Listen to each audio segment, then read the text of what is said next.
A lot of people are saying that GTA 6 is doomed. Why? I'm not sure.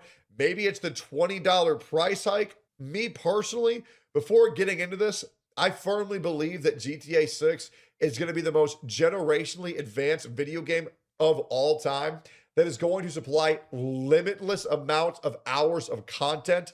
Like, I'm talking about like years of content. People are playing GTA 5 still. I feel like people are going to be very easy to get 200 hours out of GTA minimum if they so choose to.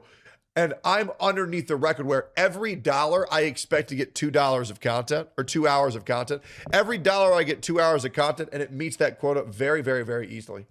It's like Hollow Knight. I spent $20 on, I got like 80 hours of content for. I'm totally cool with that. I equate price to how long I can enjoy it. And if it either gives me a overwhelmingly life-changing experience or boundless content, I'm totally cool with that. I do think some games should cost more, just like I do think games should cost less. I don't think Resident Evil 9 should have been $80. I don't. I think $50 tops. It was far too short. Still an amazing game, and I loved it, but I do think it was overpriced. GTA 6 pricing has finally been revealed. This has been a subject of more speculation than the fate of DB Cooper. For a long time, there was a lot of people spouting a bunch of hoopla about how it's going to be $100 or more for just the base standard edition of the game. And now we can put all of that drivel to rest because we now know the official price. And guess what? This is a historic moment for our species. Not necessarily because of the price, because of what it represents. Okay. One of the few times I got a prediction right. This is a more important moment in the history of this planet than the Wright brothers' first flight. I got this correct. I said from the very beginning, bah humbugging, slapping down to the Shadow Realm the notion that the game was going to cost $100. I always maintained that GTA 6 would be either $70 or $80 because Nintendo blew the ass wide open on $80 price tags, and I Is it not going to be $100? I thought it was going to be $100. Is it not worth $100? figured that would be the highest that they would go. And they did. It is confirmed to be $80. What? Now, there Really? That's fucking shocking to me.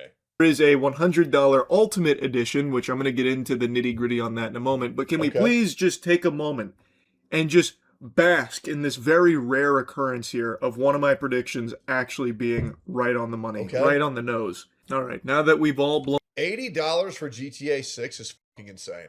I think this is going to be the best-selling video game of all time.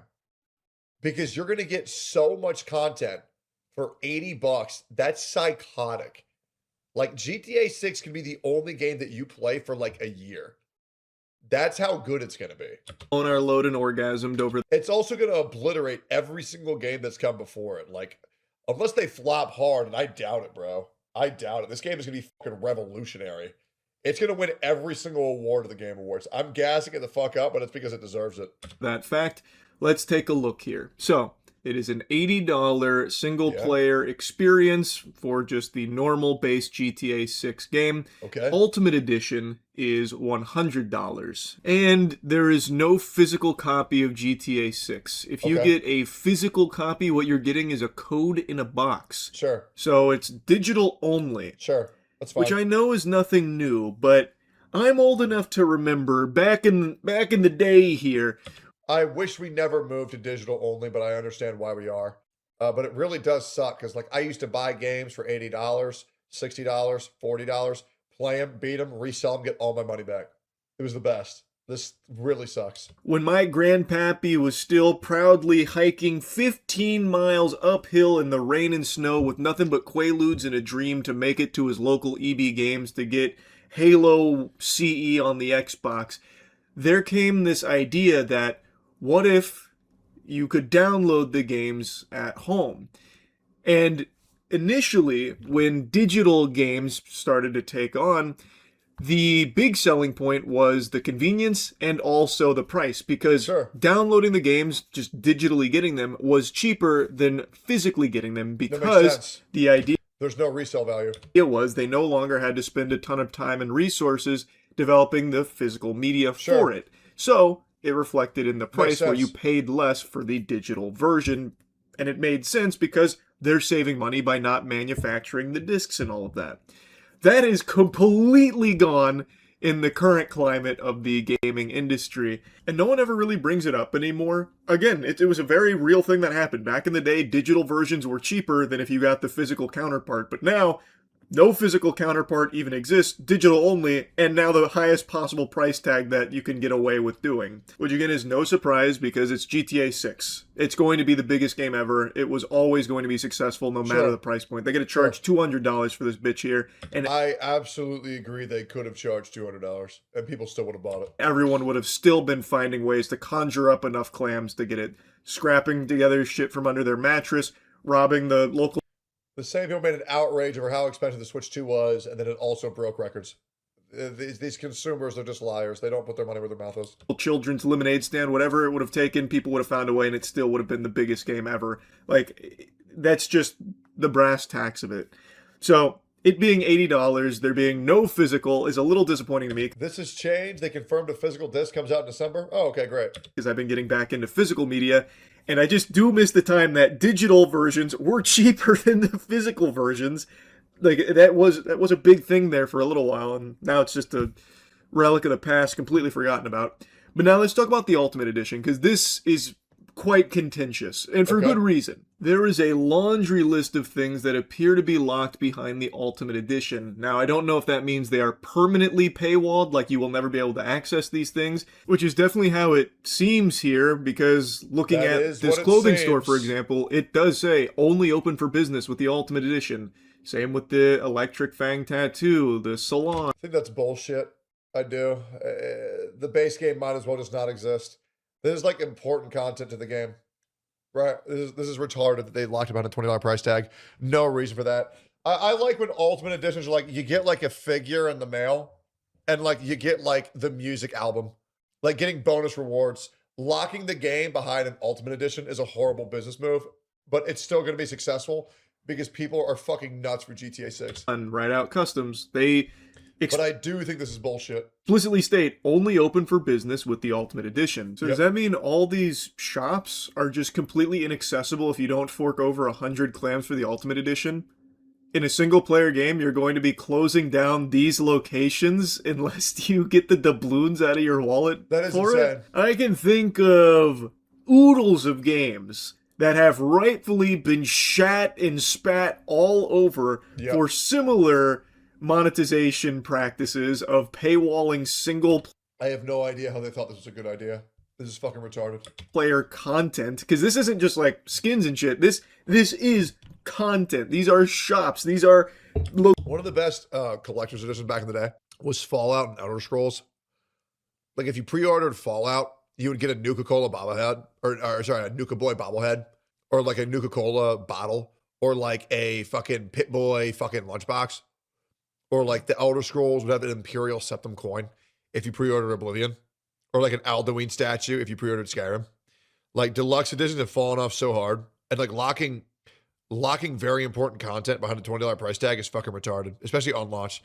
Just make the base game $100 and just keep it in. Insane. Locations in the game that you're gonna be, barred from entering saying, "Scram, brokey. Take a hike. We don't welcome you here." At least that's how it seems here with their marketing of the Ultimate Edition. They are selling you on the idea that these can't be accessed unless you own the Ultimate Edition. To me, and a lot of other people seemingly, it feels egregious to lock gameplay features behind a paywall. This is something oodles of games, countless other titles before this, have been torn apart for, rightfully so. So I don't know why all of a sudden GTA 6 is exempt from this criticism. I don't know why it gets a pass. I'm just as excited about this game as everyone else is, but I can recognize that this isn't really something that I love. I agree. I don't think you should have to pay the Ultimate Edition price to get the full experience of the game, which to me, shops and everything are an integral piece of the GTA experience, and if you can't access all of them for your $80 game, your $80 product that you paid for. The PR would have been better if they just released the game as is, no Ultimate Edition, $100 flat out, everything included, and they could have got away with it. But this made them look retarded. Then I feel like there's an issue there. You shouldn't have to bump up to the next tier, the highest level, to get the full game. And that is something I've always said in the AAA gaming space, because this isn't new to GTA. This is just, again, a symptom of an already greedy industry that's found ways to brainwash people into being okay with it. I still just don't like it. And I've seen some people coping and saying, just spend the extra $20 if you want the whole experience, or it's all still just skins, it's inconsequential skins and cosmetics, which maybe it is, we don't know what these shops have, Sure. but even still, like... That is what they are, I mean, it literally said it. One of them outlines custom vehicle options. Yeah. Feels like a gameplay feature to me. It feels like these are gameplay features that are being paywalled, which has always been a big problem in the AAA gaming space when it comes to... The other reality is that people don't understand, like, inflation is very bad. So, like, products are going to go up naturally. It sucks, guys. It really does fucking suck because our wages aren't increasing at the same time as inflation, but it is. It blows. Their greedy monetization models to get people to spend significantly more on their product. The whole idea behind these more expensive variants of titles like the... And I don't know how, I don't think they're like, oh yeah, you can't increase your acceleration. This does feel like entirely cosmetic, but like getting cosmetics in GTA is like a huge like gameplay, like a core gameplay thing, and it motivates players to do more. So like that's why it's bad, but it is just cosmetics.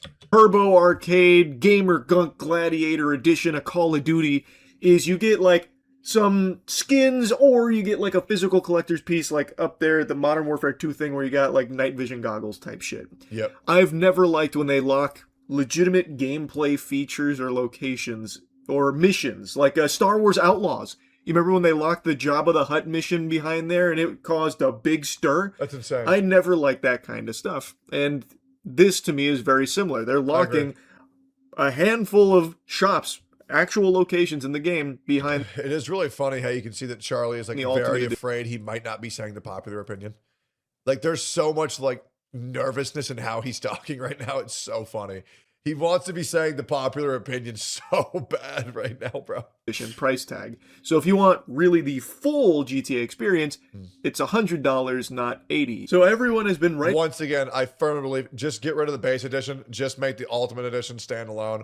$100. They could have got away with that, but because now there's a way to play the game, but players are going to feel limited from playing that game, it's going to make players feel fucking stupid, right? Because now it's like optional content that feels forced, so it's really not optional at all.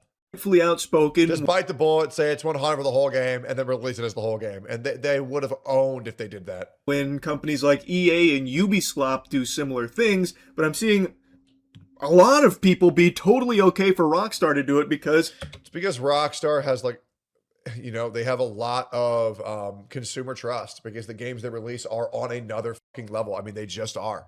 Rockstar is a generational development studio, a game publisher. They're incredible. So there is a lot of consumer faith because they have no reason not to. This will definitely be a blow to that consumer faith, but you know, they're just going to have to deliver on it. Rockstar makes such good games, so they give them a pass. Like, oh, you can buttfuck us if you want. You can do these very similar monetization strategies that I hated when EA and Ubisoft did it. Well, it's because EA and Ubisoft have no consumer faith, whereas Rockstar has an immense amount of consumer faith. But Rockstar, you guys can do it. You guys... They do not have consumer trust. They have slowly been losing it over GTA Online. Funny guy, I want you to reread your statement. They do not have consumer trust. They have been slowly losing it over GTA Online. You saying they've been slowly losing it means that they did have consumer faith. No, Rockstar is a like household name for video games. They definitely do have consumer faith. And by the way, people have been wanting GTA 6 for like a fucking decade, right? They want this fucking game and they know it's going to be good. Give my blessing for it, actually. I'm happy to see you guys do this. And I just don't know why the energy can't be consistent here. You can be extremely excited for GTA 6. Heaven knows I am. But I can also recognize that this is something I don't like. Same, you know? I don't like this shit either. I'm still going to get the game, but it fucking sucks. And hopefully they learn. And maybe there's a chance they change it last minute. Who knows? In the gaming space right now, when tons of other companies do it, and I don't like it now that... Dude, if they lock in, they get rid of the Ultimate Edition, say everything's available on base game, oh my god, this game is going to set astronomical levels. Rockstar is doing it either. So even if you are going to get the Ultimate Edition no matter what, you can still call this out as being egregious and a bad practice. Anyway though, now we know the real pricing for GTA 6, and I know pre-orders are going live tomorrow, so I imagine it's going to be a crazy record-setting day This It will shit's going to be. go crazy no It matter will be. what. Everyone knows that. Yep. But yeah, I'm not super thrilled about the no physical copy, and I'm not super not It's bullshit. We're all still very excited, but man, it's just like a little bit of piss in the wind on what should have been a monumental triumph. This still will be probably the best game ever made in history. And you know, that's very high praise, but like with the shit they're seeking out to do, the bar is very high. So as long as it is the best game I've ever played in my entire life, I'm going to give them a pass. But if not, this will be heavily scrutinized.